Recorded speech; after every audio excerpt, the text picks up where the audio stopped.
Okay, I got the thumbs up. Good evening, everyone, and welcome to Government House, the ceremonial home of all British Columbians. My name is Jeremy Brownridge. I'm Private Secretary to the Lieutenant Governor, and I have the honor of serving as your Director of Ceremonies this evening. This is, of course, the 2025 British Columbia Reconciliation Awards.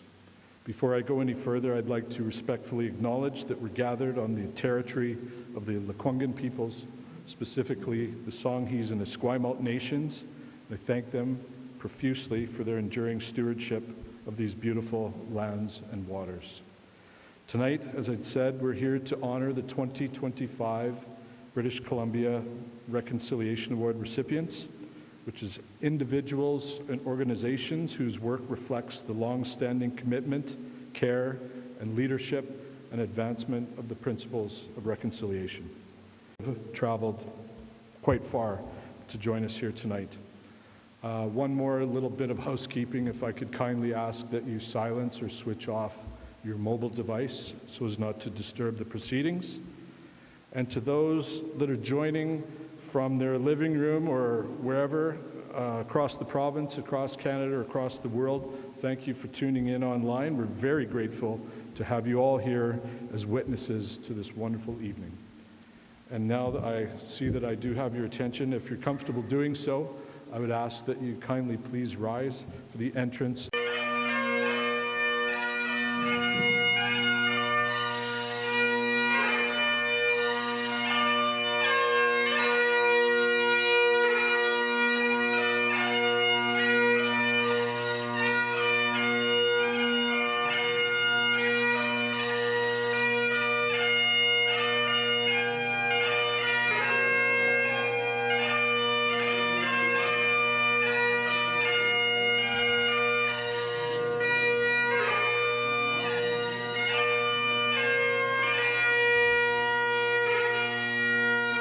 If you'd please join me in thanking Her Honor's Pipe Major this evening, Shelley Thorsteinson. Thank you, Shelley.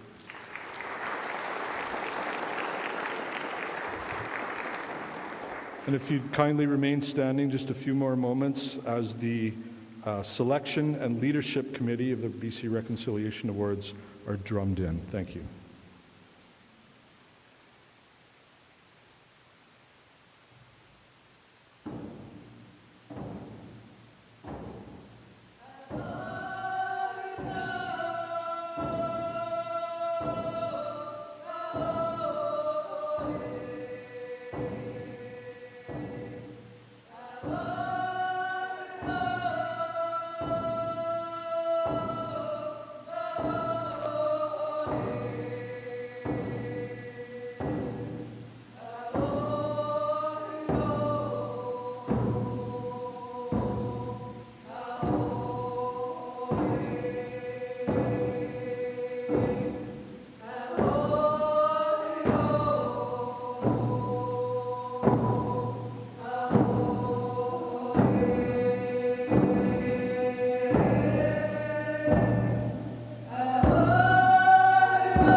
You may be seated.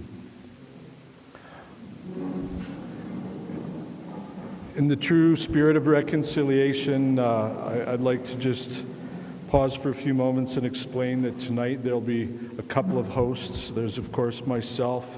I'll be one of the directors of ceremonies. but also I'll shortly invite my brother Tsotsin, Patrick Kelly, who's a member of the Award Selection Committee, one of the founding members of this incredible set of awards, and he's also a trustee on the Government House Foundation. He will act as speaker this evening and throughout the event. And I'm now honored and delighted to invite Patrick Tsotsin to the podium. Thank you.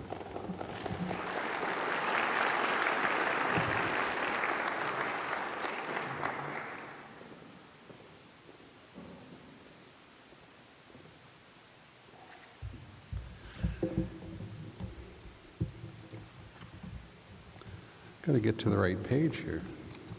Thanks, Jeremy.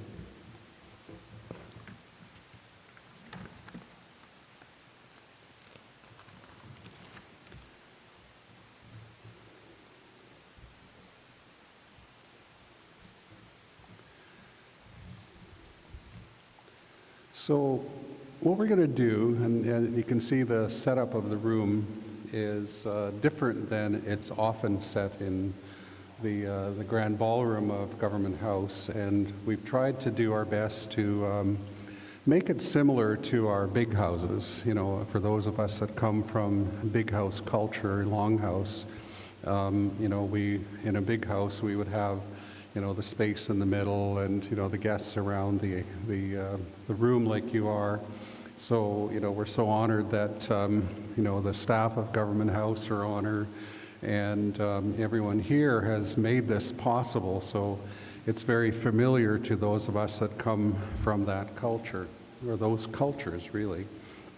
So you saw when we came in, we also blended the ceremonies of the piper. You know, the piper is an incredible, I'm so honored to have that tradition as well. My grandfather on my father's side was in the Second World War, and he always told me when I was a little boy that whenever soldiers could hear the pipe on the battlefield, they knew that they were okay, because quite often the piper was at the front of the battlefront, and as long as the soldiers behind could hear the piper, they knew that they were still okay. And we also we're blending the pipe ceremony process with the drummers, as you saw, and you know, that's a way of blending the traditions in a good way that brings us all to a really good spirit place and in our hearts and in our minds. So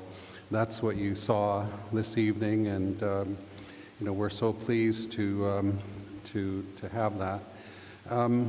We'll also, I think some of the seats have challenge coins. They're sitting at most of the seats. A challenge coin is an interesting thing. It actually comes from the Roman legion period. You know, when soldiers, they were paid in typically a gold coin or gold coins, and so it was often there's a challenge process associated with the coin. That's why it's called a challenge coin. So if you'd received one, and say after the battle and the ceremonies, if you ran into someone else who was at the ceremony, they would ask you, "So do you have your challenge coin?" And if you didn't, you were obliged to buy that person a beverage. And so it's a ceremonial symbol of the unity that you know, people on the battlefield bring to one another. And so it's a way of saying, you know, I saw you, you see me, and so they challenge each other. So if you have a challenge coin, make sure you keep it evident, because at some point somebody here may ask you, "May I see your challenge coin?" If you have it, then that person who asked you is obliged to buy you a beverage. If you don't have it, you were obliged to buy the person who asked you a beverage. So that's the challenge coin tradition. So what we're going to be doing is we're going to be, you know, calling witnesses, you know, for our process. All of you here are witnesses in our traditional longhouse process. When we hold ceremony, everyone comes from far and wide, and the hosts would welcome you in, and there will be food. You will get food for sure. And so you're all witnesses to the honoring that's going to be on the program tonight for the Lieutenant Governor's Reconciliation Award Ceremony, and we'll talk a bit more about that later. And so I do have a few remarks. I think I may give the remarks later, but well, no, I'll do it now. It's no, I will do it later, sorry. There are certain prerogatives that a speaker has, and I just exercised one of them.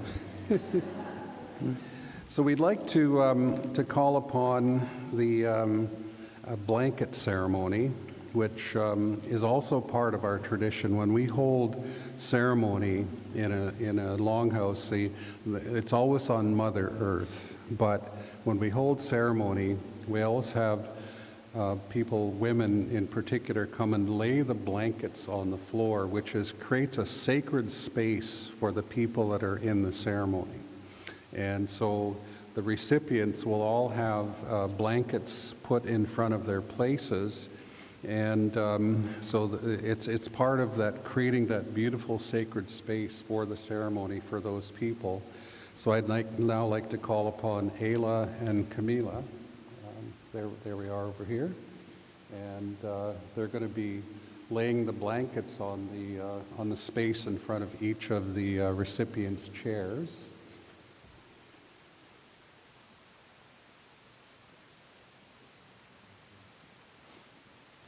Camila is 5. Ayla is 10. So.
Thank you, Ayla and Camila, for your beautiful work. You have provided the beautiful spirit of the children to welcome our honorees to the space. So I'd now like to call upon Jeremy to welcome them. Way too cute, way too cute. Ladies and gentlemen, if you would kindly, if you're feeling comfortable doing so, we would ask that you kindly rise again for the entrance of this year's recipients.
How about a round of applause for the recipients and the Lekwungen dancers? Thank you so much.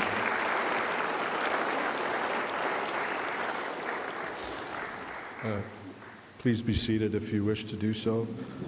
I'm now honored to call upon Chief Councillor Thomas from the Esquimalt Nation to provide his welcome to the group here tonight. Thank you, sir.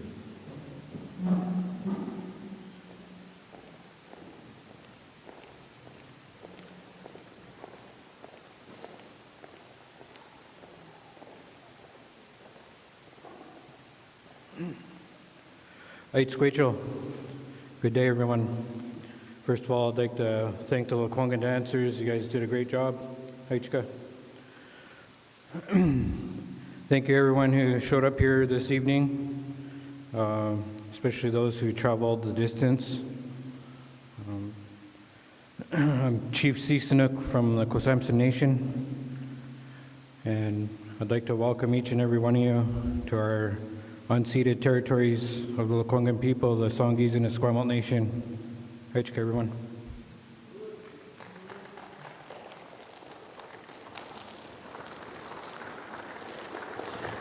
Thank you, Chief. And representing the Songhees Nation, we're delighted to invite Phil George to provide a welcome. And following that, we'll have a dance from the Lekwungen dancers. Thank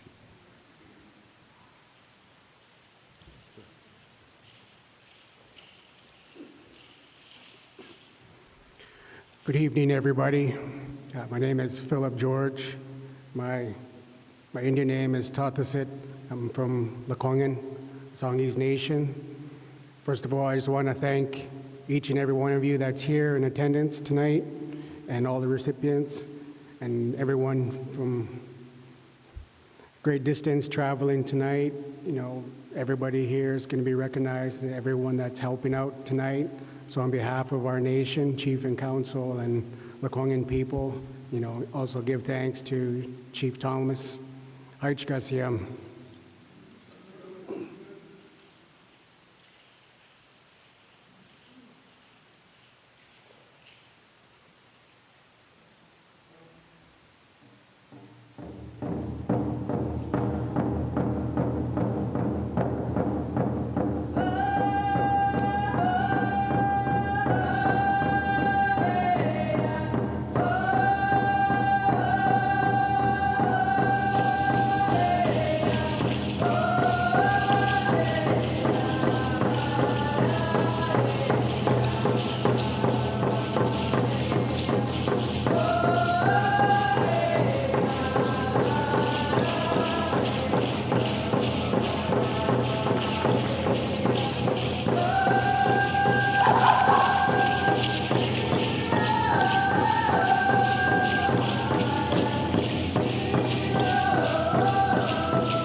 How about a round of applause, the Lekwungen dancers? Thank you so much.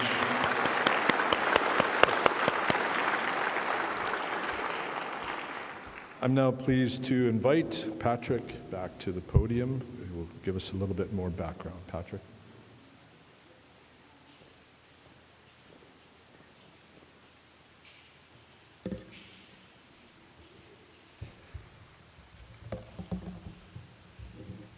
So when those of us that are called to help do the work that we're doing today, we are told that we are to honor the people who are being honored appropriately. And I wear my ceremonial robe that was given to me in my naming ceremony.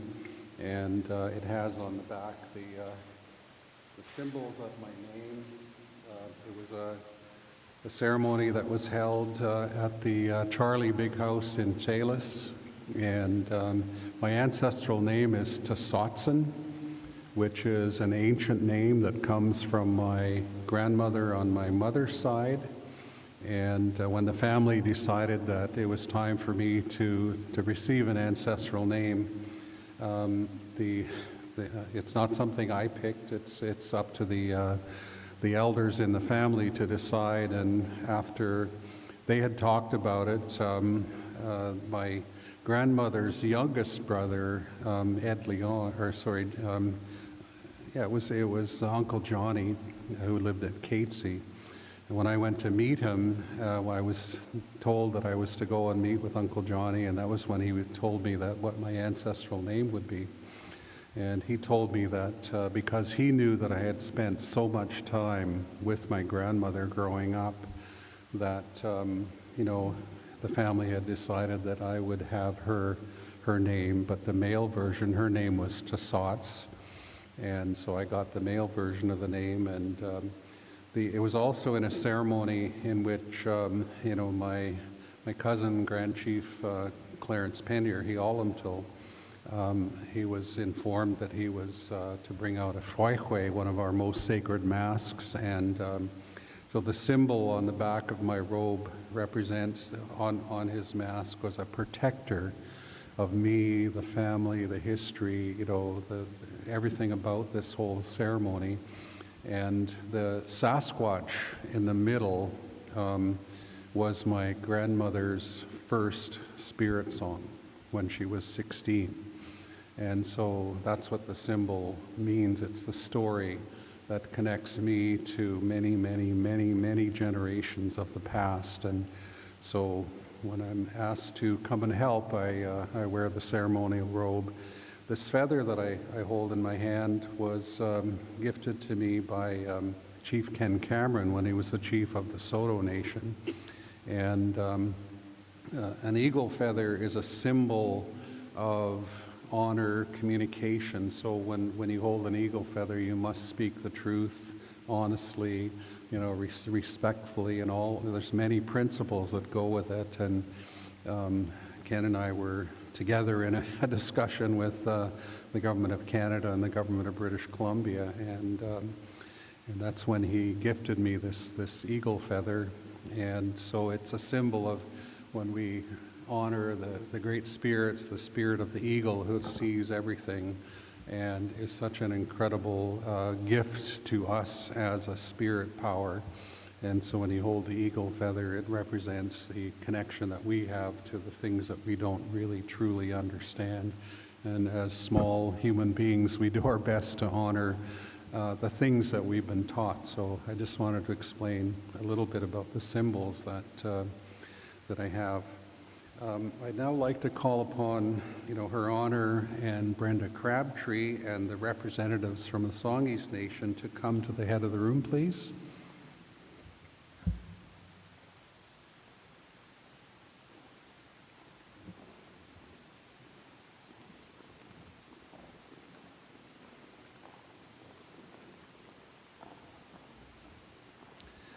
So what we're going to be doing now in a big house ceremony, this is usually done at the end, but we're modifying it a little bit. So quite often in a ceremony, the people that would be standing, the recipients on the blankets would, at the end of the ceremony, they decide that the blankets are to be gifted to people. But so the modification is that Her Honor and Brenda are going to be presenting the honorees with a blanket. So it's a symbolic gesture of thanks for amazing, you'll hear all the stories later, but this is an honor for each of you, all of you. And it's just our way of, again, saying thanks for everything that you've done. And I know that the journey is not over, there's much to do. The blankets that are going to be gifted are ones that were designed by Deborah and Robin Sparrow of the Musqueam Nation. And they're the keepers of the river, the Fraser River, the Stalo. And as canoes glided over the river, paddles dug deep and lifted, leaving behind ripples that turned into waves, inspiring this blanket. It's called River Ripples. And so I'd ask you to, all the recipients, when Her Honor and Brenda come to you, if you could please stand when they get to you. And so over to you, Your Honor.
ACM.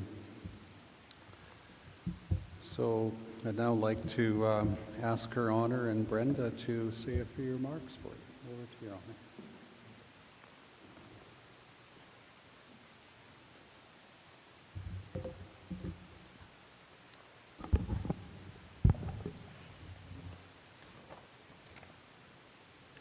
Thank you so much to our aide-de-camps for helping tonight. And good evening, everyone. OCM, it is such an honor to be with you here tonight. I respectfully acknowledge that we are gathered on the traditional territories of Lekwungen peoples, the Songhees and Esquimalt nations, and I thank them for sharing these lands and waters in peace and in friendship. I extend my gratitude to my friend, Chief Jerome Thomas, for his wonderful words and wonderful welcome this evening. It's been such a privilege to getting to know you, sir, in my first year as being the Lieutenant Governor, and I really do appreciate your support and your friendship. Thank you so much to the Lekwungen dancers. Wasn't that just an amazing start? And Jeremy, talk about the cute factor. I'd like to also thank Phil George for joining us tonight. It's wonderful to have you with us at the official ceremonial home of all British Columbians here at Government House. Tonight, we are honored to be joined by many distinguished leaders. I am thrilled to welcome the Honorable Adeline Weber and her husband Bill, my vice-regal counterpart from the Yukon. Thank you so much for coming down and being with us tonight. It means the world. I'm especially pleased to welcome the person responsible for envisioning and launching these amazing awards, the 28th Lieutenant Governor of British Columbia, the Honorable Stephen Point. Thank you so much for being here tonight. Thank you.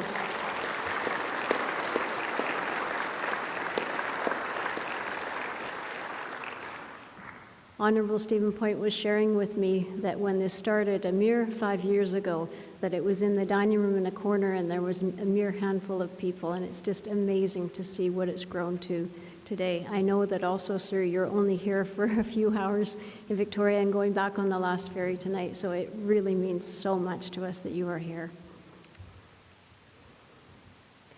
A special welcome as well to the Minister of Indigenous Relations and Reconciliation, Spencer Chandra Herbert, and it's an honor also to have with us the Deputy Minister to the Premier, the incomparable Shannon Salter, and so many dignitaries with us here tonight. We really thank you for your continued commitment to reconciliation. To my co-host, Brenda Crabtree, and the amazing Awards Council, wow, you guys have had a very tough job in reviewing, I know, so many amazing nominations, and you've just done a beautiful, beautiful job at the ceremony and all of the partnerships that you are growing along the way, and it's wonderful to work with you. And to my trusted advisor and friend, Patrick Kelly, you are absolutely amazing. There you are over there. I don't have a challenge coin on me. I deeply value our friendship. Patrick was one of the first people that I called when I became the Lieutenant Governor, and we have spoken dozens of times over the past year, some good and some not so good when people need help, and it was never Monday to Friday, 9 to 5 when I felt that people needed help, and you were always there to receive the call and help guide me, so thank you. I want to also highlight the BC Achievement Foundation team and Catherine Wilson for being our amazing partners in these awards. I have a few words to say to our 2025 award recipients. We owe you immense gratitude. Tonight honors your impact as well as your commitment to carry truth forward and put reconciliation into action. Through your leadership, Indigenous youth, survivors, and elders are seen, heard, and valued. You preserve identity, strengthen inclusion, honor culture, and create dignity. Your work illustrates that reconciliation lives in relationship and shared responsibility. Congratulations to you all. I have to tell you, it was an immense highlight of my year to call you, and I know that all of you were very, very surprised. You didn't even know that you were nominated, and it was just wonderful not only sharing that news with you, but also learning so much of the immense difference that you are making. I want to mention also a big thank you to your family members. I know that they really support you, and I extend my deepest admiration for their support in your efforts, because with their encouragement, this has enabled you to go further, faster, and to scale your tremendous impact. This evening also marks something novel, very exciting, the presentation of a new honor, the Phyllis Webstad Award. Phyllis, it is such a privilege to have you here with us tonight. Phyllis is, of course, a 2024 recipient, and she is a leader who has changed our province and our country. Through the Orange Shirt campaign, she has ensured that Canadians will never forget the children that have been taken from their families. Every child matters. For the first time, we will honor an emerging leader in her name. And Phyllis, we thank you so much for being a visionary and genuinely a game changer. As we prepare to honor tonight's recipients, may I leave you with this thought. Truth asks something of us. It asks us to listen, especially when stories are difficult. It asks us to sit with discomfort and to accept responsibility. Reconciliation asks even more. It calls upon us to act. And the BC Reconciliation Awards are part of that call. They honor those who are leading the way, and may they inspire others to step forward. I thank you so much, all of you, for joining us tonight. And may we now give our full presence to our recipients with whole hearts and thunderous applause. Enjoy each and every moment tonight. Thank you so much.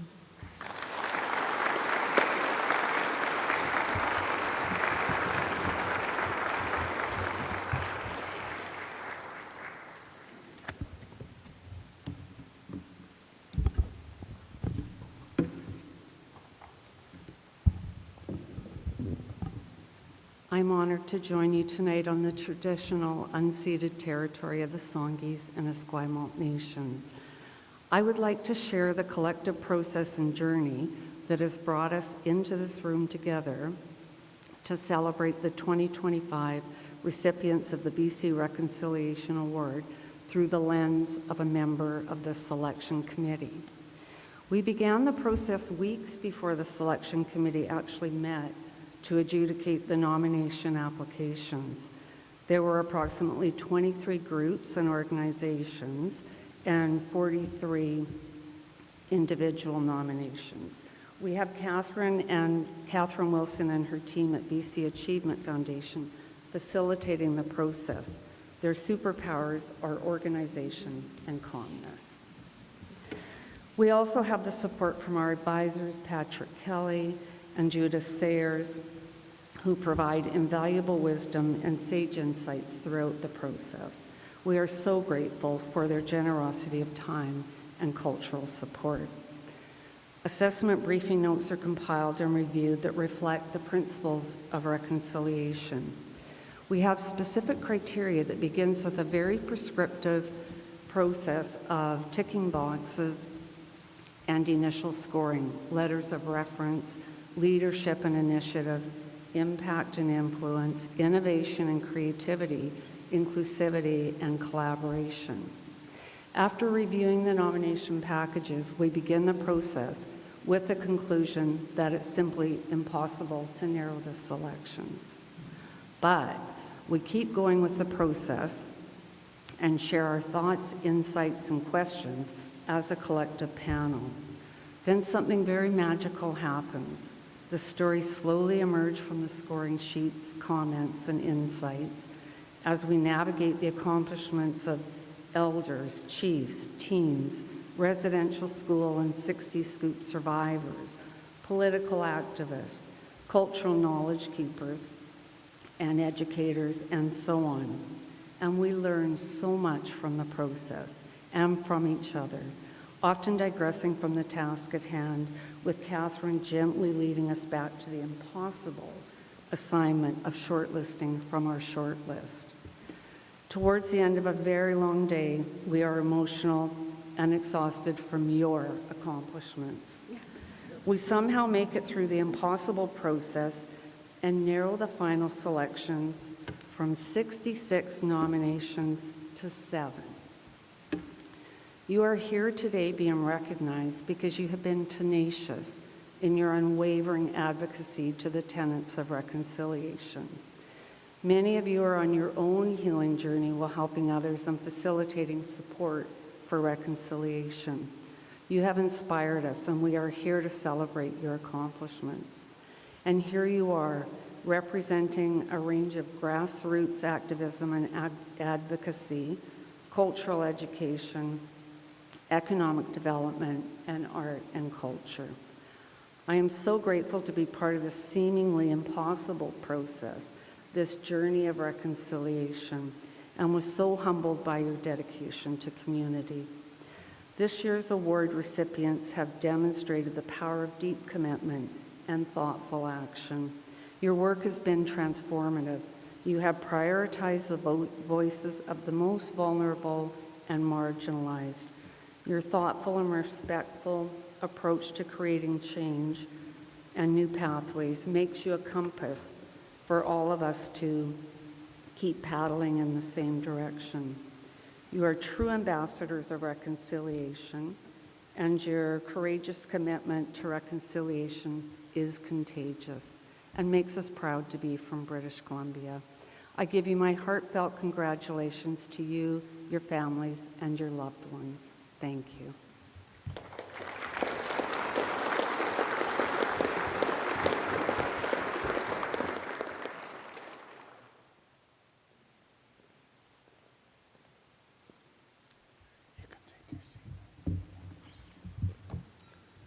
Thank you, Brenda. Thank you, Your Honor. Yeah. I'd like to call up my good friend Newlis, Carrie Newman, please, if you may come and join us at the front here. So about a year ago, roughly, I have a weakness for nice garments, and when I see them, I kind of think, okay, I got to check that out. So I have this favorite place that I go to here in Victoria, and there's one in Vancouver. It's called Blackcoat Cashmere. And, you know, they make amazing sweaters and scarves and, you know, and beautiful things, especially this time of year. You appreciate them so much. I spent pretty much the whole winter in Blackcoat Cashmere sweaters of one type or another. And so about a year or so ago, I walked into the store here and, you know, I asked about the owners, and it turns out they are Robert and Claudia Remy, who came to Canada and they ended up here in Victoria about 35 years ago. And they set up Blackcoat Cashmere, which is, you know, an incredible shop. They have a sustainability approach. All of the cashmere wool come from goats in Mongolia. And so, you know, the whole harvesting, you know, the gathering process and it's an incredible process. If you ever want to go and check out on their website, it describes the process by which the Blackcoat Cashmere garments are made. A typical sweater apparently takes the wool from about 7 or 8 goats. And so I went in there and asked, and we ended up having lunch here with Robert and Claudia, because what I did is I asked them, would you consider making something from your beautiful shop for the Lieutenant Governor's Reconciliation Awards? And they went, oh, what's that? An opportunity to explain it to them, and I did. And they were so taken by the process that, you know, they said, oh, absolutely, we are in. And so my friend Carrie Newlis, you know, was at the lunch with them, and so we ended up talking and coming up. So my friend Carrie, he's for any of you who have not seen Carrie's work, he created the witness blanket, which is an amazing thing in itself. It's a beautiful piece of work, and it's a life work. It's related to his father's experience and many people all across this country's experience in the residential school process, and there's a website about it. And so when Robert and Claudia had agreed to do the garment, I thought, okay, well, who's actually going to be the best person to design that? And so, of course, my good friend Carrie came to mind, and I'm going to ask Carrie to explain the process that he went through in coming up with the design. Thanks, Sam. Thank you, Patrick. Congratulations, award winners, or award recipients. It's an honor to be here, and it was an honor to be asked to create this, the design for this scarf. Patrick first brought the idea up sort of a little bit, I think, before the Reconciliation Awards last year. And we had a chance to have a brief conversation with Phyllis about the idea. And what I decided to base the design on is a design that I've been putting on orange shirts for a few years, called Hearts and Hands. And it's a design that came out of a project that I did with children at an elementary school where we carved a totem together, and then the day that we raised that pole or unveiled that pole was the same day that Kamloops announced the confirmation of 215 unmarked graves at the residential school. So this design of the hearts and the hands came out of the moment of one beautiful moment of children coming together to learn culture, to share, to put their hands and their hearts to work, and the other terrible truth of the many people who died in residential schools. So I turned it in, I made this little pin, and that was the beginning of the design for this scarf. I think about the hearts being the reason we care, the purpose that drives the work that each of you do, and the hands being that work. And then to remember that at the heart of truth and reconciliation as children, we used the language, or used the word for children in as many of the languages as we could gather from the traditional territories that cross British Columbia. So that's the story underneath the scarf that we designed for this award. Gilakasla. So Your Honor, as the patron for the Reconciliation Awards, we're so pleased to provide you with the first inaugural scarf from the Lieutenant Governor's Reconciliation Awards. It's orange, and so Carrie and I will unfurl it and place it upon you. And so you can take a look at the design. It is it's orange. Again, in honor of Phyllis's legacy with the,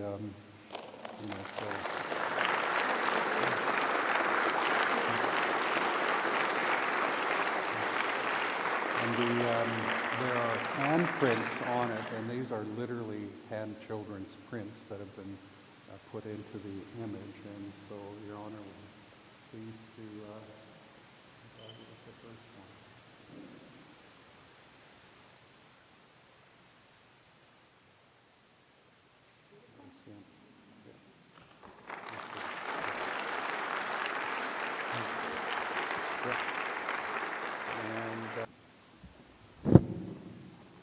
Actually, wait, no.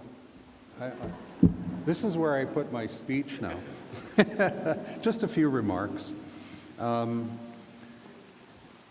Your Honor, I wish to acknowledge and thank you for your comments at the beginning of the ceremony. You noted this evening recognizes those who carry the truth forward and who practice reconciliation in action. And that's all of you, the award recipients, but also the people in your families and your communities and the people around you. You work with teams, some of you work on your own. And as you know, Her Honor's mentioned that His Honor Stephen Point, the 28th Lieutenant Governor of BC, planted the seeds of this idea. And Her Honor Janet Austin, the 29th Lieutenant Governor, working with a team of advisors, including His Honor Stephen Point, former Chief Sophie Pierre of the Tunaka Nation, Nuu-chah-nulth President Judith Sayers, Namgi's leader Dr. Kim Vanderwoord, Tunaka Professor Dr. Christopher Horsethief, and myself, and there have been others as well, Danielle and other members of the selection committee that worked on this process as well. So Her Honor Janet was the one who formally created, through her aegis, the Lieutenant Governor's Reconciliation Awards.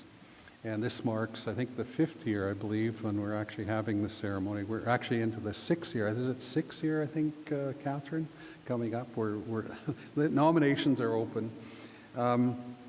So 5 years, it seems like forever, but in the context of reconciliation, the process of the residential school process and colonization has really impacted the lives of First Nations, Indigenous people for 150 more than 150 years. And so we're really just beginning to unpack the process of trying to make things right. I think that's really the equation that we're working on. So we do have a bit of work to go yet. We're not going to fix in 5 years things that were done that took 150 years to create. So we've got a lot of work to do with people all throughout British Columbia, the people, the communities, the businesses, and the governments. And I'd like to mention just a few things about truth.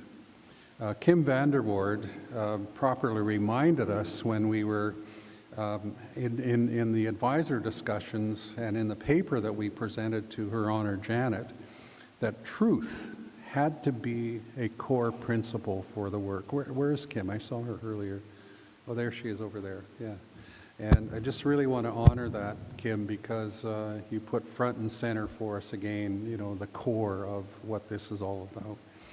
And it's kind of funny, though, at 73, I find myself reading what are possibly some obscure books. I'm not sure if many of you have read The 9 Lives of Christopher Columbus, written by Matthew Restall. And in my younger years, I used to read a lot of like science fiction and, you know, books like that. But so here I am sitting reading The 9 Lives of Christopher Columbus. And my wife, though, she knows that periodically, my wife Sheila, she's back there. Now, she'll see me at times periodically leafing through the hundreds of pages of the Osgoode Hall law professor emeritus Peter Hogg's Constitutional Law of Canada. And I'd say it's second only engaging to the 669 pages of General M. Roberts' Rules of Order. So I'd highly recommend those 2 books to you. If you they're really good at helping you go to sleep really quickly. I actually do read them. And on the matter of truth in the context of reconciliation, we see efforts by some in society to deny the truth. Author Restall noted earlier, and he refers to a term called myth history. And that is history intertwined with a particular myth or legend or misconception that has its own history but lacks historical evidence. He also invented another term called faith history that refers to history based not on evidence but on firmly held belief that a particular event occurred or, as deniers claim, did not occur. Author Restall also notes that Christopher Columbus contended at times with people who still believed in 1492 that the earth was flat. In Ridley Scott's movie 1492, Conquest of Paradise, there's a scene in which Columbus is sitting with his son on a rock at the edge of the sea, peeling an orange. He says to his son to watch a ship on the sea disappear over the horizon. When he finished peeling his orange, the ship disappeared over the horizon. And then he says to his son, "See? That's what I told you. It's round, like this." And he holds up his orange. It's round. So the earth is round, not flat. So, and he notes, author Restall also notes that there are many books written on Christopher Columbus. He said many of them fall victim to myth history or faith history and are what he calls instances of Columbiana. Like those that believe the earth is flat and those that deny that severe damages were done to First Nation and Indigenous peoples in residential schools and other colonial processes, of them, he says, most are driven by partisanship, and objectivity tends to be crushed by conviction. He says, there will always be someone who will believe anything. And so, Your Honor, as in all the Reconciliation Award recipients as well, and your teams, you're all principled leaders, and who not only learn and know the truth, you act with responsibility on that truth. You act to make British Columbia a better society for us all and for the future generations to come. Ayla, where is she? And all the young ones that are still coming up in the world. and you put yourselves forward to live the principles of the Lieutenant Governor's Reconciliation Awards, you and your actions exemplify the principles of truth, knowledge, communication, understanding, recognition, respect, trust, collaboration, responsibility, and commitment. And we are all honored to stand in your presence. So, ACN. I'd like now to turn it over to Jeremy to begin the formal process. ACN.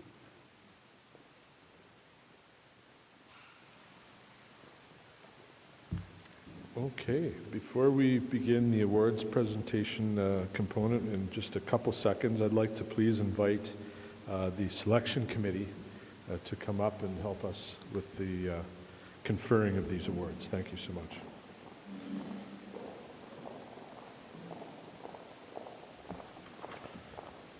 All right. Yeah, perfect. Rachel will help.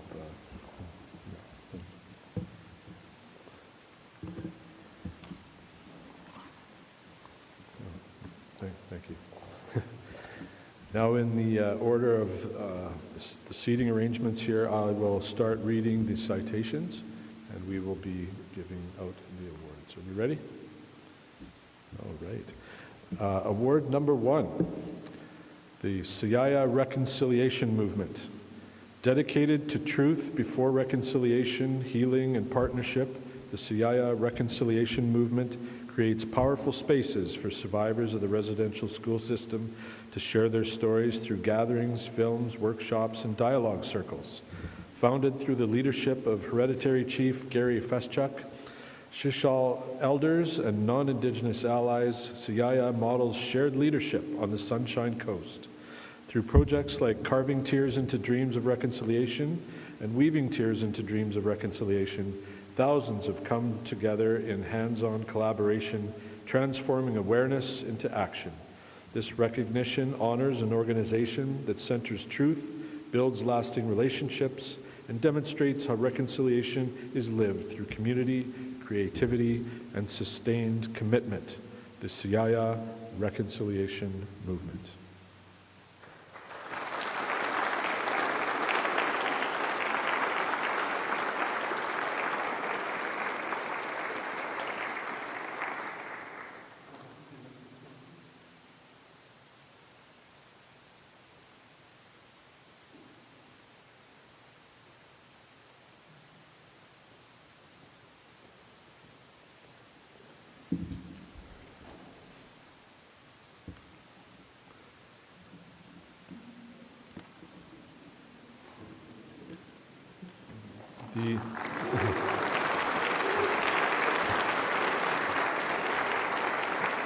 The next organizational recipient would be honoring our Elders Legacy Project coordinating team.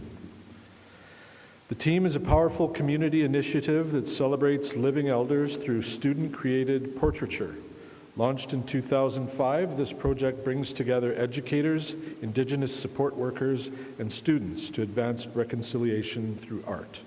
Every 2 years, one Wet'suwet'en elder and one settler elder are honored for their cultural leadership and community service. Students paint their portraits through a process of learning and relationship building, culminating in a public unveiling ceremony. Now in its 9th cycle, this project represents a meaningful step on the path towards reconciliation, honoring elders from both Indigenous and non-Indigenous communities whose wisdom continues to guide and strengthen the region. Congratulations and sincere thanks to Bertie Market, Millie Ganunat, Melanie Morin, and Perry Rath for creating and sustaining this incredible legacy. Thank you so much.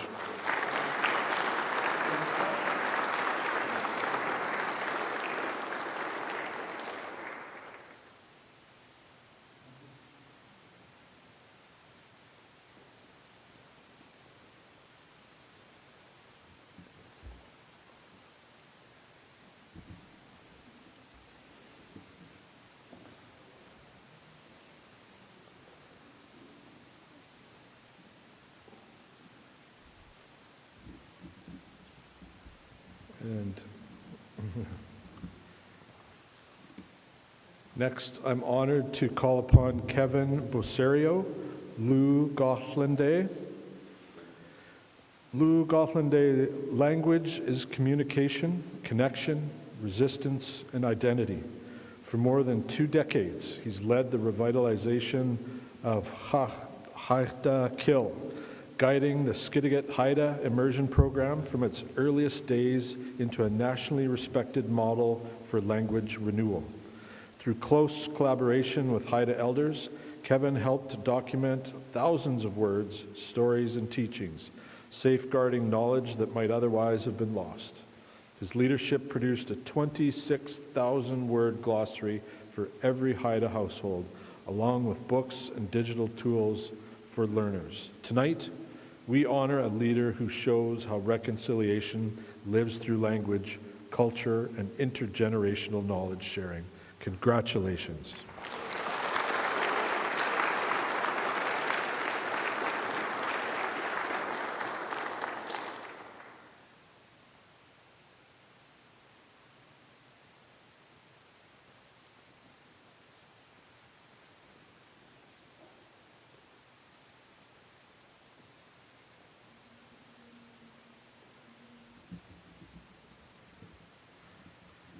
Next, I'm delighted to call upon Charlene Bello, Eagle Star Woman.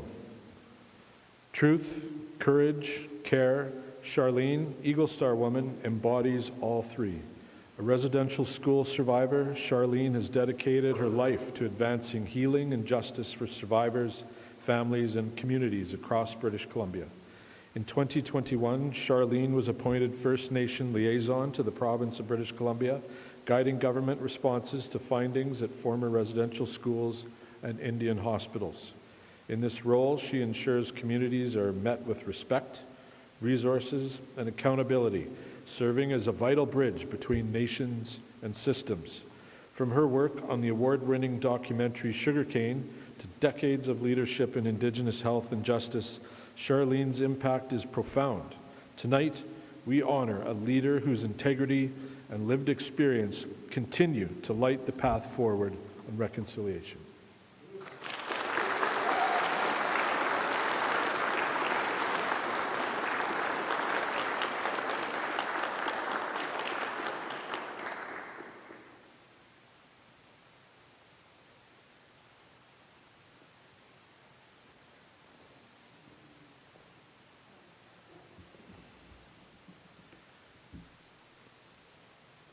Next, we call upon Deanna Duncan, Abuks Klamalayo.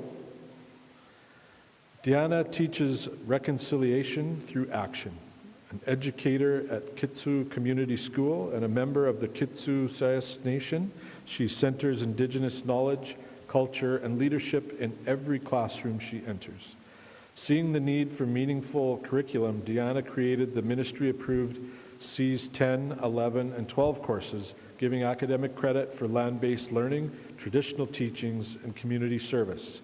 Students learn from elders, harvest local foods, and study the lands and waters of the Great Bear Rainforest, strengthening identity and belonging while improving graduation rates.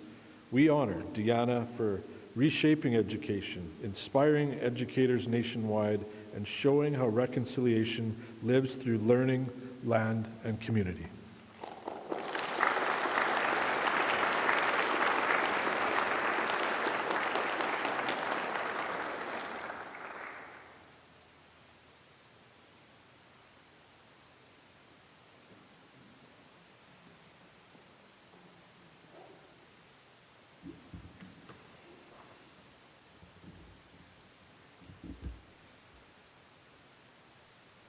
And the next, we call upon the Aboriginal Housing Management Association.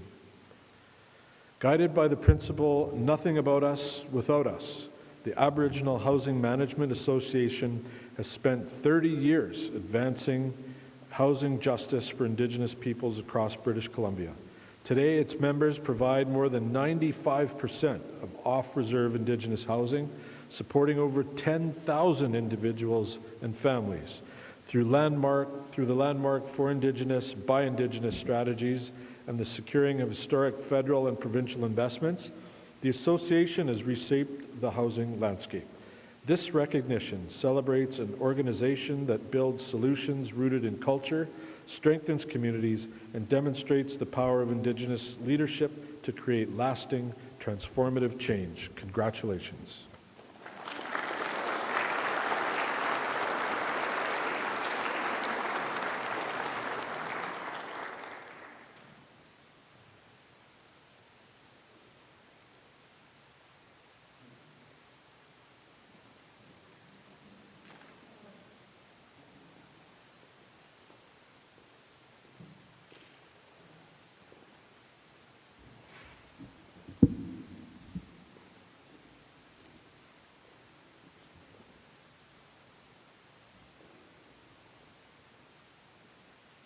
I can ask the selection committee, you may now go back to your seats, please. Yeah.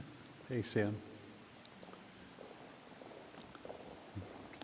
Let's just hear one amazing round of applause for these people who just rock reconciliation. Hey, Sam.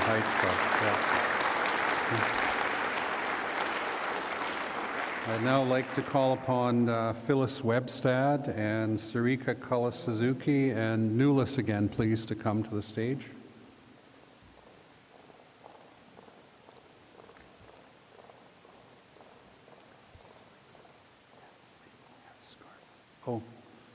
Oh, Brendan, yes, sorry.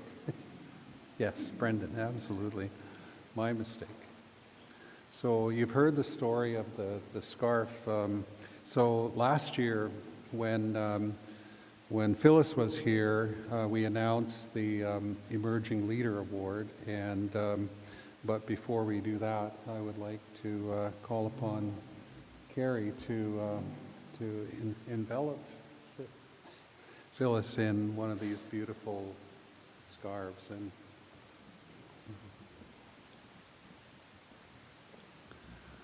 my father-in-law used to have a saying whenever I would either play chess with him. He said, "It's never too late to have a happy childhood." And so, Phyllis, we are so honored that you have done what you've done, and we honor you with great, great love. And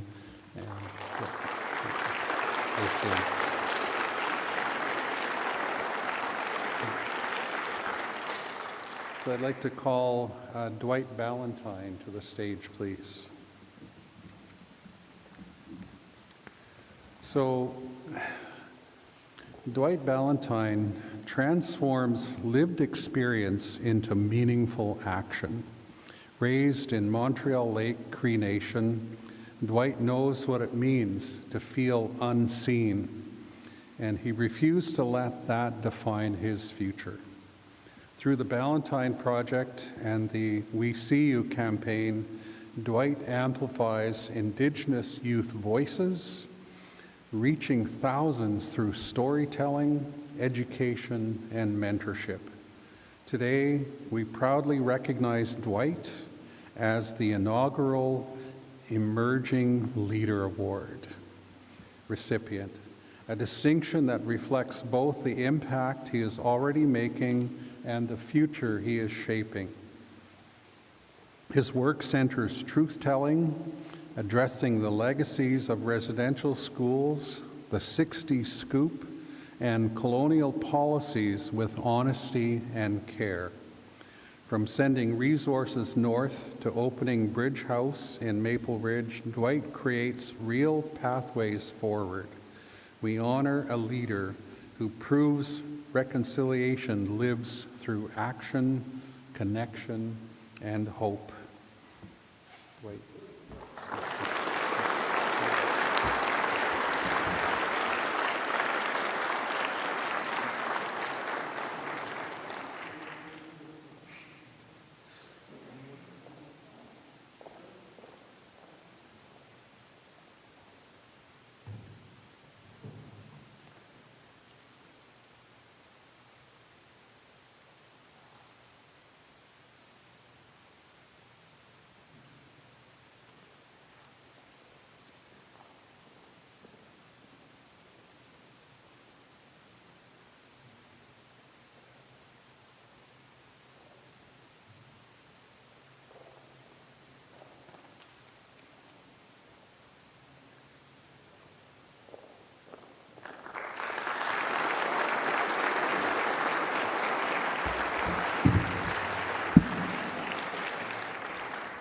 So Jeremy and I have been doing this this gig, I guess you'd call it. He's got the moves, you can see that. We call each other the bros because, he's my bro. Another great name. So, I'm just so honored to work with Jeremy and the whole team here at Government House, and, Catherine Wilson at the, BC Achievement Foundation, your incredible team as well. And so I'd now like to just mention that the dinner, which is through that door, Alex Cornat, we're so fortunate to have a chef and his team of their talent, because you are going to enjoy some beautiful elk, halibut, some beautiful chicken, and I don't think you're going to be hungry at the end of the process. So I'm always just so honored when Alex and his team prepare food for us, because it is such a pleasure and such a gift. So we're now at a point when we're going to have some dinner, and I'd like to invite Your Honor, Your Honors, the recipients, and elders to please. Okay, they're not quite ready yet. Okay. When the doors open. Right. So this is his job. No, I just really would like to just again acknowledge the incredible gift. I was talking to Charlene earlier, and I've known Charlie since the 1960s, and Charlene is one of my absolute heroes. If ever you're in battle and you need a person who's going to be with you and fight for you and defend you, that is Charlene below. So I just really want to honor you, Charlene, and thanks for your lifetime work with what you do. It's been amazing, and I know I've worked with the Aboriginal Housing Management Association too, and it's when you think of how many of our people, and not just Indigenous people, but people in our communities, that do not have a place to sleep at night that is dry and warm. And Margaret and her team at the Aboriginal Housing Management Association, they go beyond the level of service that people providing housing do. They're creative, they have such energy, and I just really honor what you do, Mark, because it's amazing. And so, no dinner yet? Have a break. Yeah, we could have a break. I know you've been sitting a long time, so. Oh yeah, let's do that. Yeah, the pictures that you've seen the recipients receive are of a paddle, and the paddle is made by the winner of an arts award that the BC Achievement Foundation puts on as well. And I got to put on some white gloves because they're such precious pieces of work that I'm not going to get any oils or especially elk if I eat elk. But please do, when it comes in, come and take a look at it, because it's an amazing bit of work. The winner of the Arts Award actually made the paddle, and that's the picture that you'll see that all of the recipients have received in their process. So it's incredible, like the work that, and it will be permanently displayed just outside this room. To the right, you'll see all of the paddles that have been made by all of the winners of the Arts Awards in the past, all up on the wall. So it'll be a permanent legacy of the Lieutenant Governor's Reconciliation Award. So please do feel free to take a careful look at it. But we ask people to not put things on it because they're so precious. It really is a precious gift. So ACM. And while she's at it, I just really want to acknowledge Rachel too. Rachel has been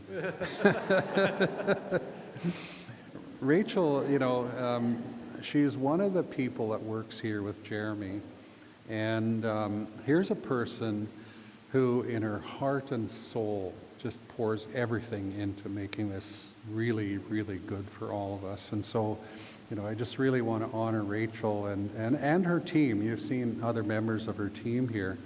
They all work with Jeremy and the people in the house, and so my hands are up to them because.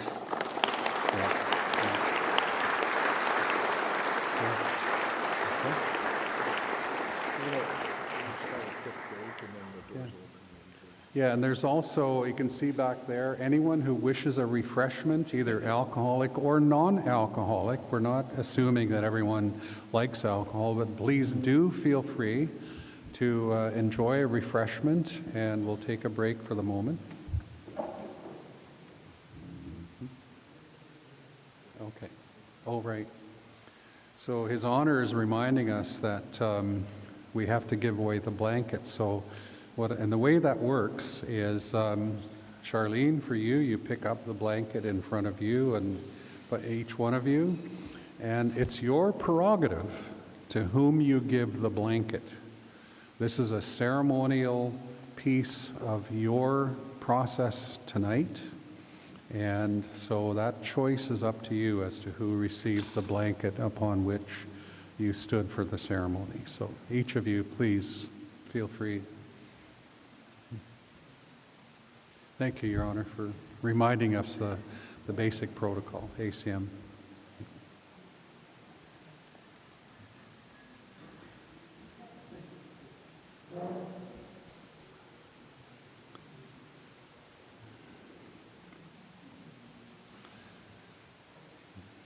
So while they're doing that, please feel free to stand up, stretch, grab a refreshment, and when the doors open, dinner will be happening. So ACM.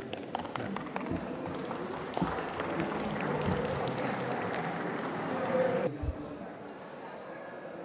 Good evening, everybody. I already said, how about that dinner, but how about the desserts? Dessert, yeah, all right.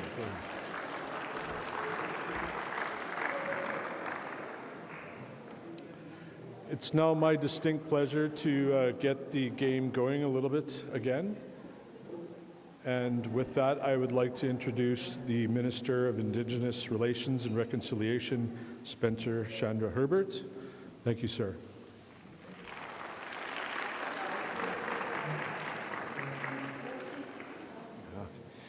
Hello, good evening. Thank you, Jeremy. Thank you, Your Honor. Thank you to the Kosamson, to the Songhees Nation for having us here on their territories, and thank you all for coming out tonight to celebrate reconciliation. And I want to say to celebrate reconciliation, the coming together in friendship, the putting the pieces together in a way that we can live in harmony, where we can live in our full beings and in full joy and full excitement and wonder, that everyone gets a chance to achieve their dreams.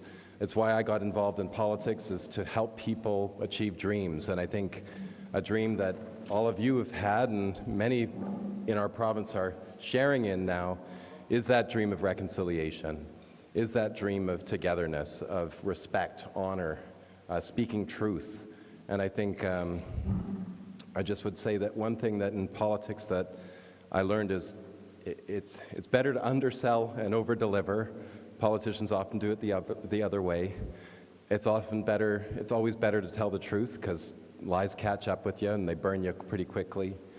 And I'd say that one of the things that we haven't said enough is acknowledging the truth of this province and the truth of the taking, the truth of the violence, the truth of the residential schools, the truth of the displacement and disassociation. Now, you all know these truths in a way that people that look more like me often don't. And you know these truths in a way that's personal, that's family, that's historic, that goes through generations. And I think that I want to thank you and thank everybody who are both honorees tonight, but also everyone else who's done your own part in this journey to help educate, to help lead cultural change. And I'd say as a legislator, as a lawmaker, not a lawbreaker, a lawmaker. Sorry, I'm corny. And here I'm trying to give a serious speech. Is that laws can be changed easily, And it says, no, that's not easy.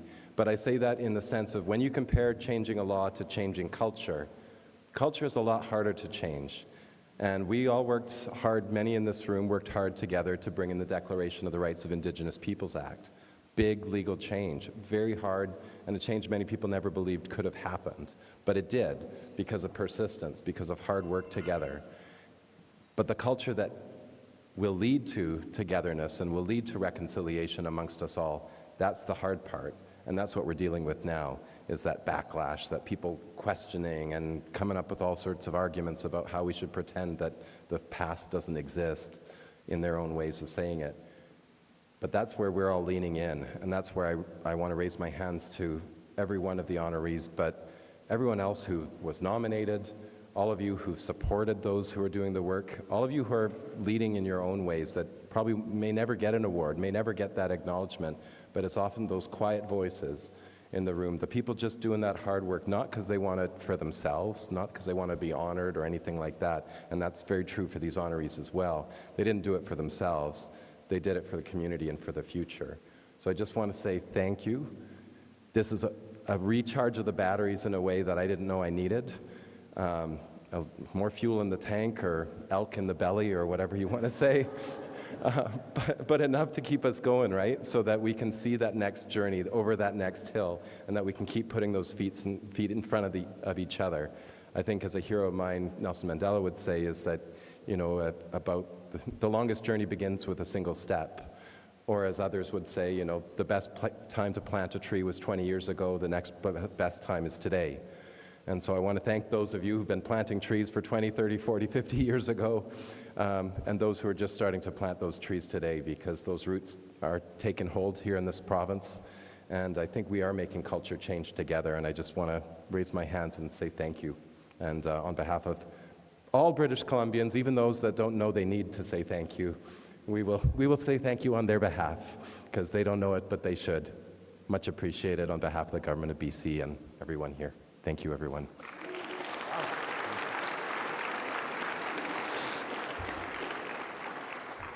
One thing that my staff hate about me is that I always leave my notes and I don't bring the speeches and I speak from the heart. I don't know if they hate that about me, but it just makes them nervous and stressed out. And for good reason, because I'm supposed to say congratulations and welcome our guest,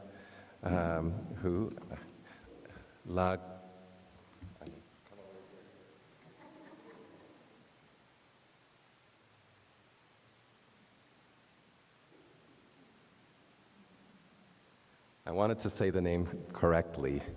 Lou Goslandai. I would like to welcome up our guest and honor him and thank him for his leadership and language. I hate it when people say, oh, I'm going to screw up your name, but I'm going to do it anyways. But no, out of respect, Lagu Landai. Thank you for coming. Thank you for your leadership. And we'll give a warm welcome to help us close out the night.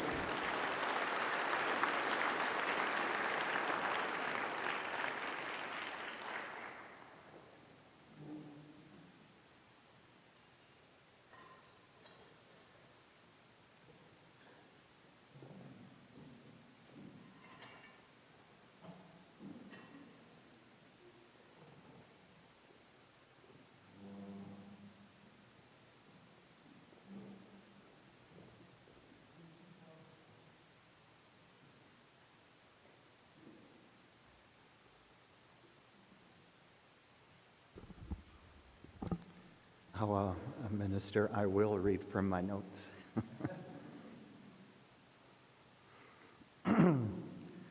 Sins Conagwai, Salanagunang eats Heidegas, Hayat Singai Skaudigid Angas Killaga, Dunkigai Skanagwaga, Kilslai Ganga, Ulja Ganga, Dis Takolang Koya Isis, Dalang Watlan Gassel Killa. Lugas and I, Hanudik Kigaga, it kan nang ulas kaslai han kigaga, di uchath chaidaga, di yagalang Dr. Gwaganat at kan hwat han kiga. Power of the shining heavens, Creator, you are sacred. Thank you for this day. Ladies of high esteem, chiefs, my precious friends, good people, thank you. My Haida name is Wave Spirit. My chief is Gathlai, and my parents are Dr. Quaganut and Larry with the light on right there. She is my mother and my Haida language mentor, one of the 3 remaining speakers of the Skidegate Haida language. To me, she's a national treasure. My English name is Kevin. I was born in Nanaimo. I have 3 children, 4 grandchildren. My ancestors are Italian and Slovak. They were coal mining families that came to Nanaimo in 1876. I obtained my teaching degree at UVic at the age of 23 and then quickly moved to Haida Gwaii in 1984. I was adopted into the Jaw Eagle West Coast clan 33 years ago, and for the last 30 years I've been working with this precious lady at the Skidegate Haida Immersion Program, recording, documenting their language. I stand here tonight very shy and very humble, and my nose is running. On behalf of my fellow recipients, and I've met most of you, we graciously accept this Reconciliation Award, the Aboriginal Housing Management Association, the Honoring of the Elders Project, Portrait Legacy Project, the CII, Reconciliation Movement, Dwight Balatane, Eagle Star Woman, Deanna Duncan. We all thank you, Your Honor, Lieutenant Governor, for this honoring. Reconciliation in our country and our province is sacred. May we continue to listen and talk and with grace and peace. And in my heart, I'm crying already, but in my heart, I also share this award tonight with the Skidegate Haida Immersion Program and all the indigenous people in our province and country who are working to restore and save and teach their languages. And in this way, reconciliation, we honor Haida law, Tul Yakta, to make things right. Tul means to make, Yakta is truth, make things right.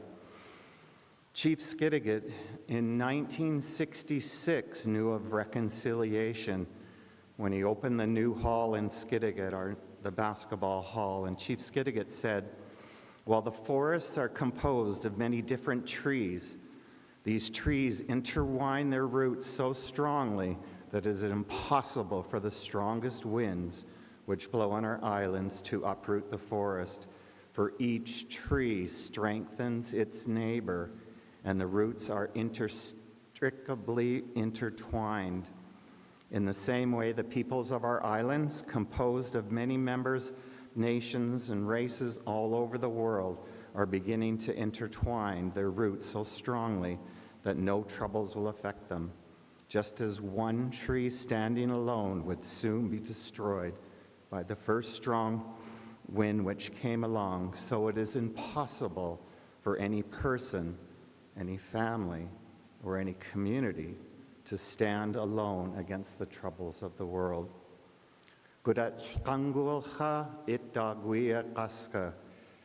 Working together, we are strong.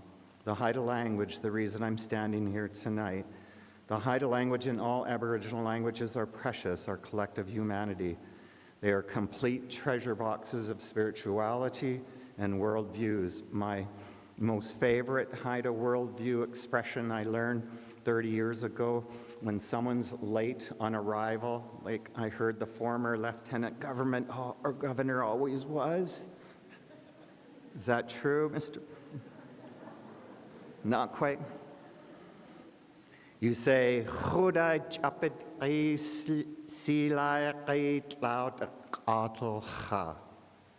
the harbor seal's already gone under and you just see the rings. You missed it.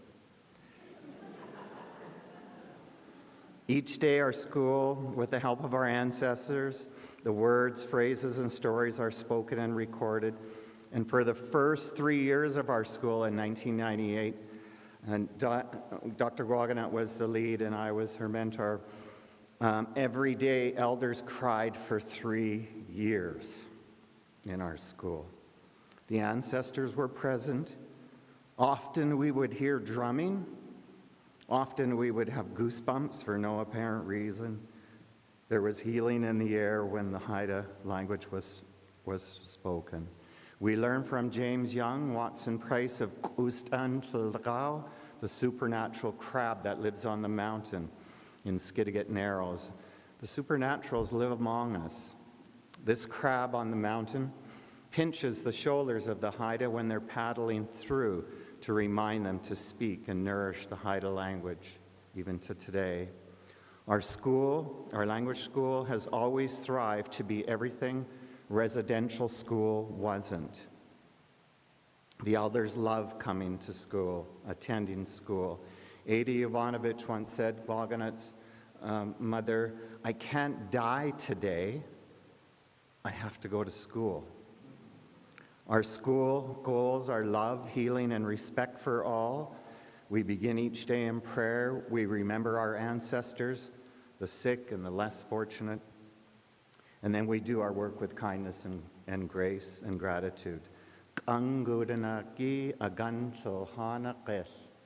To be kind makes one beautiful. These elders have grown to be my family and heroes. They are reconciliation heroes. Their language is of sound beauty with deep and vivid connections to the earth and the culture.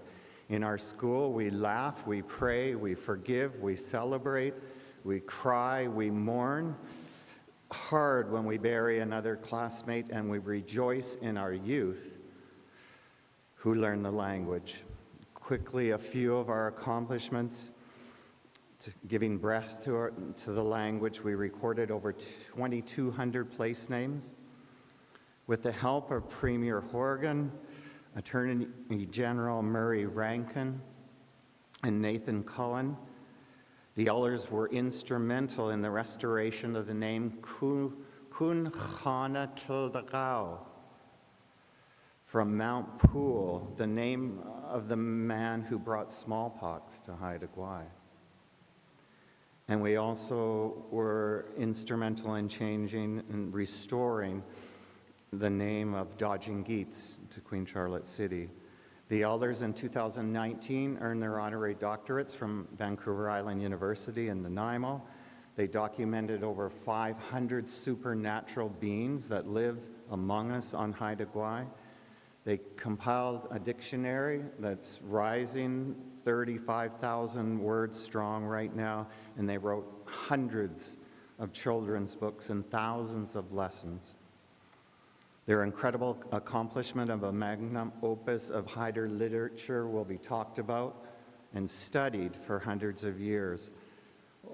I have to brag a little bit. Once a week, Dr. Guaganat and I work on translating old tapes, and we came across a tape that was taped in 1954 by an 80-year-old Haida man.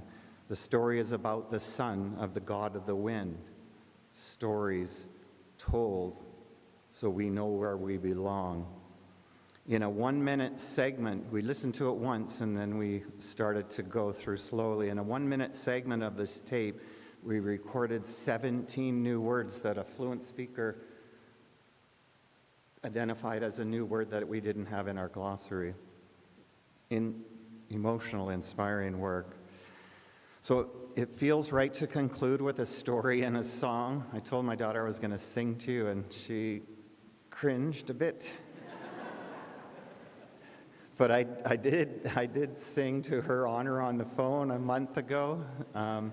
So I thought, what the heck? So here's the story of this. In 1998, when I started at the Skidegate Haida Immersion Program with Dr. Guaganat, I only knew how to say hawa, or thank you, in Haida. And I remember her mom saying to me one day in class, you know, Kevin, whatever that can be said in English can be said in Haida. And at that time, I thought to myself, like, really? Is that true? Like Shakespeare, like Milton Dickens, Monroe, Wagamis, you know? And I was like, okay. Then every month went by, and our glossary just grew and grew and grew.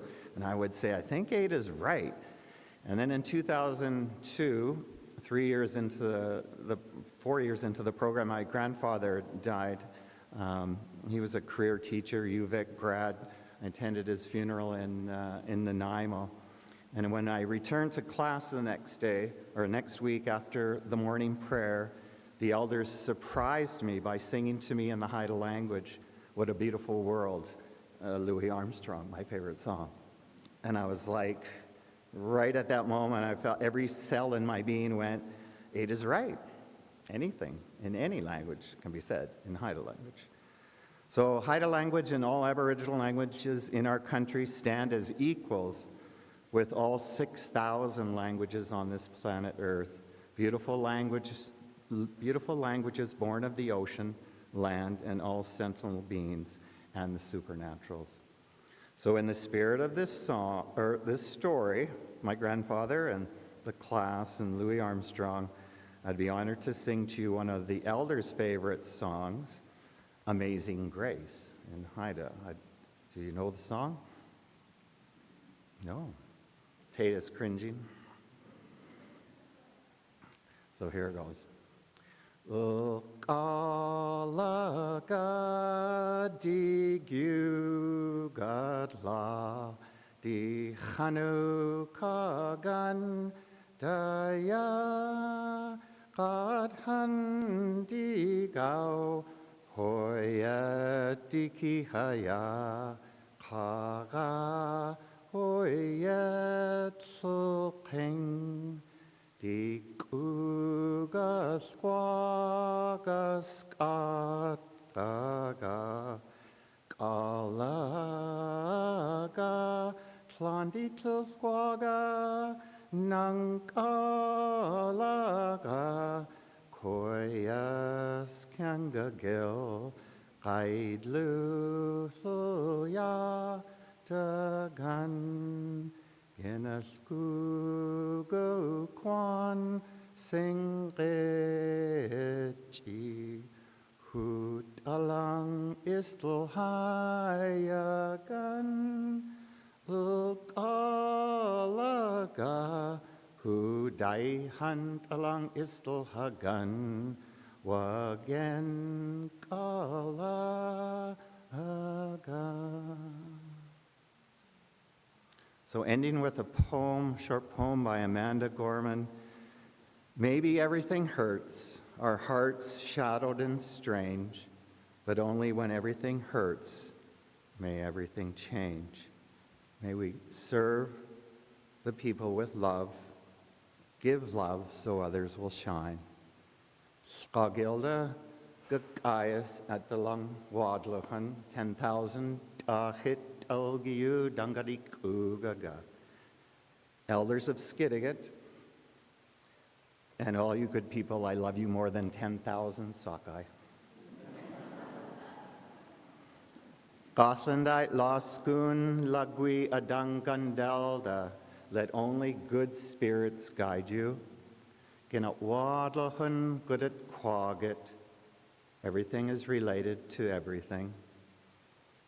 Chaidakil, Jinga, Chainanga, Kaska, long live the Skidegate Haida language, and Dikil Gidalang Eustace Gaudigidang Goth Kiltlaga.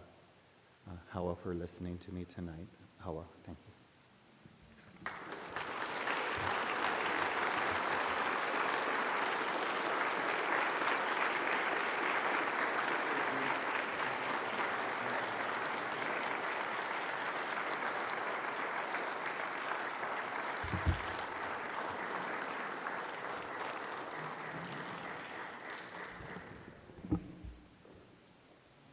Well, if I were to develop a new awards program for greatest speech, that might be there. That might be this.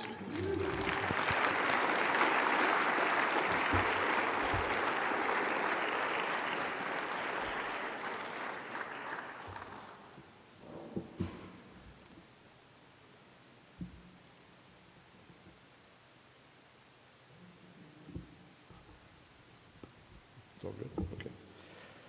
Okay, before we go to our open mic program, it is my deep, deep honor to invite His Honor, my first Lieutenant Governor boss here at Government House, the Honorable Stephen Point, to provide the closing remarks tonight, Your Honor.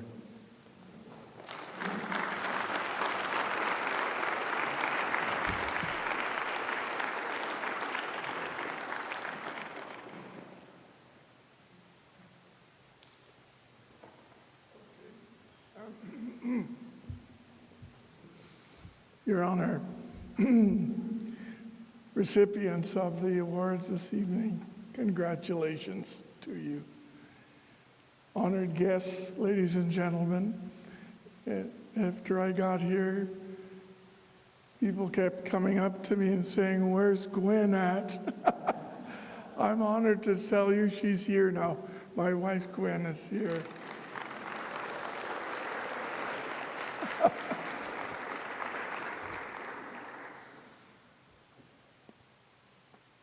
It was a few years ago now that I received a letter from Keith Carlson, University of Saskatchewan professor, asking me to consider starting what's turned out to be the Reconciliation Award. I ended my term unable to commence that program, so I met with Janet Austin and I asked her if she would host this award, and she graciously agreed. And I sat on the first committee that selected the award's recipients. You know, when you begin something like this, you don't know how it's going to turn out. You have prayers in your heart. You hope that things go well. And I walked in a room this evening. I was so astonished to see so many people here tonight to honor the recipients. What is reconciliation? There's two kinds. One is when you balance your checkbook, right? And you got to have a balance at the end, right? You know, in this country we call Canada, reconciliation is not a new thing. Since day one, Indigenous people have not been on an equal footing with their brother citizens. In fact, we did not get citizenship until after the Second World War, when our veterans returned. When you examine the Immigration Act, as I used to when I worked for immigration, right up until the mid-'80s, the Immigration Act stated this, that Indian people under the Federal Indian Act were allowed to come and go from Canada just like as if they were a citizen. I showed that section to my boss. Canada didn't consider us to be part of this country. We were wards of the government, children unable to vote for our own representatives. After our veterans returned, legislation was changed. Our people began to cast their ballots in federal elections. The balance began to shift then. Reconciliation began when the Indian Act was amended to allow us to practice our culture. You know what you did tonight? These children would have been arrested.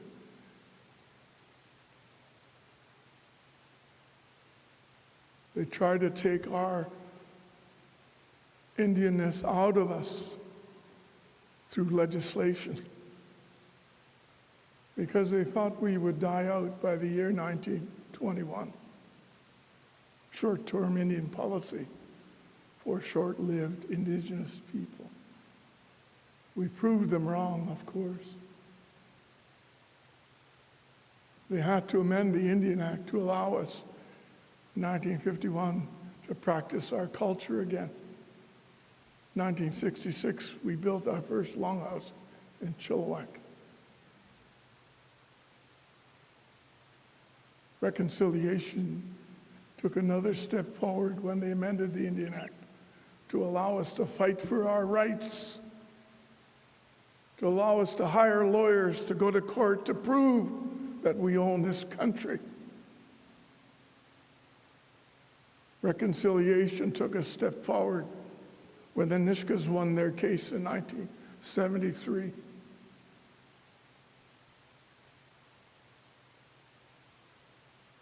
I had a chance to sit down with Frank Calder,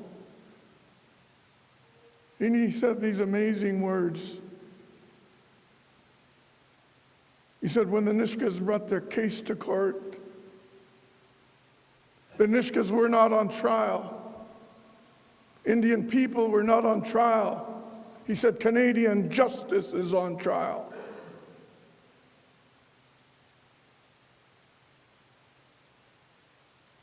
And no truer words have been spoken. Reconciliation took a step forward when half of the Supreme Court of Canada agreed that the Nisga's had Aboriginal title to their own country.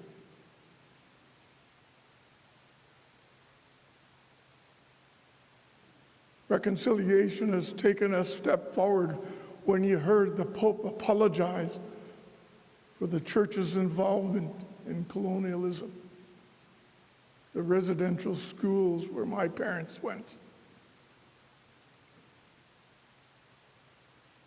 Reconciliation took a step forward when the Canadian government stood up in Parliament and apologized for the government involvement. We've been on the path for reconciliation, and we're standing on the shoulders of giants who've come before us, given their lives to bring us to this point.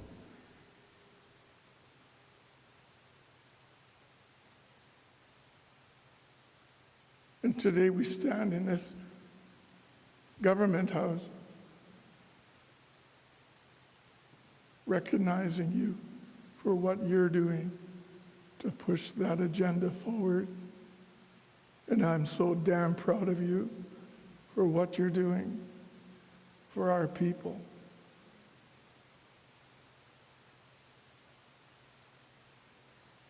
I attended some of the Truth and Reconciliation events. Gwen and I were witnesses. And the people were coming out of those lecture halls saying, we didn't know this happened.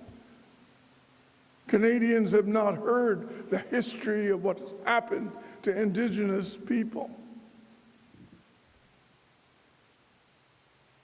These kinds of awards affords us an opportunity to recognize individuals like yourself who are bold enough, strong enough to tell the truth. There's another kind of reconciliation out there. It's not about balancing the power. Sometimes individuals get broken up in their marriage, in their relationship. As a judge, I had an opportunity to talk to many of them, ask them if there's a chance to reconcile. And I remember one of the women standing there and saying, I don't trust him. He's done this to me, he's done that to me.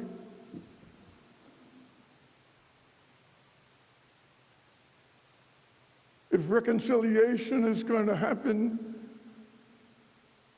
and grow in this country, we can't step back.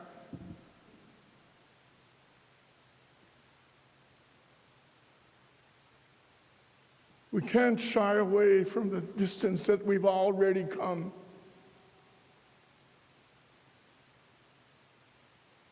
On the fear of American imperialism, dominance, and intimidation. I'm a Canadian, and I'm proud of it. But first of all, I'm Stalo. And we have to reconcile those differences by telling the truth of what was happened to us, but not being afraid.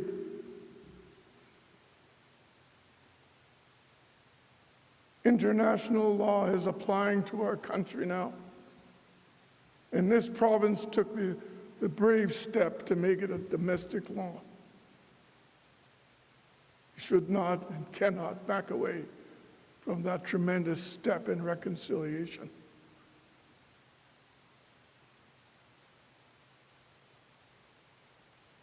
As the treaty process continues, fee simple landowners have never, ever had a threat to their titles. And this recent decision is not an example of threatening their titles. Indigenous people have always sought reconciliation through treaties and a balancing of power and simply a fair share of resources. I encourage the government today. I'm glad the minister's here. Let's stay the course on reconciliation. Let's stand together as Canadians do and begin to tell a new story for future generations. Thank you very much.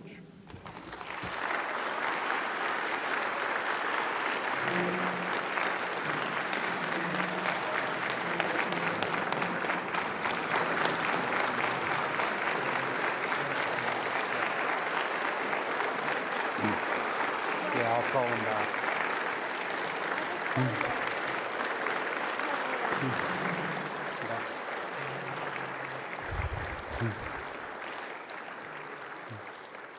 ACM, Haichqua, Huliquotol. In our language, Halkamalum, Koloktal, we don't have a word for this brother, that brother, this uncle, you know. We have this word Koloktal, and Stephen, my brother, I'd like to call you back, please.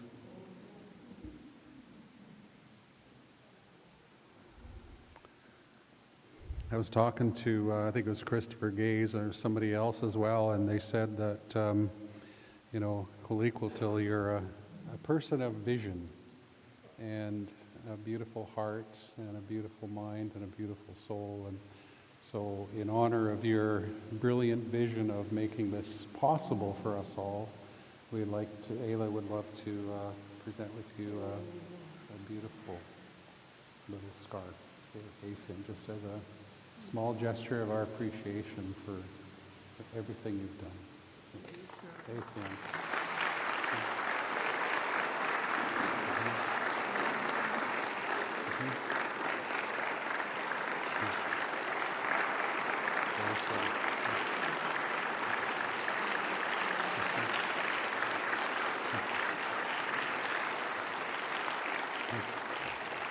So I just really want to, Ayla, she was just sitting over there enjoying her dessert. And I said, no, we got to come up here and do some more work. And I'm just so honored that my little granddaughter, she was born the day after me.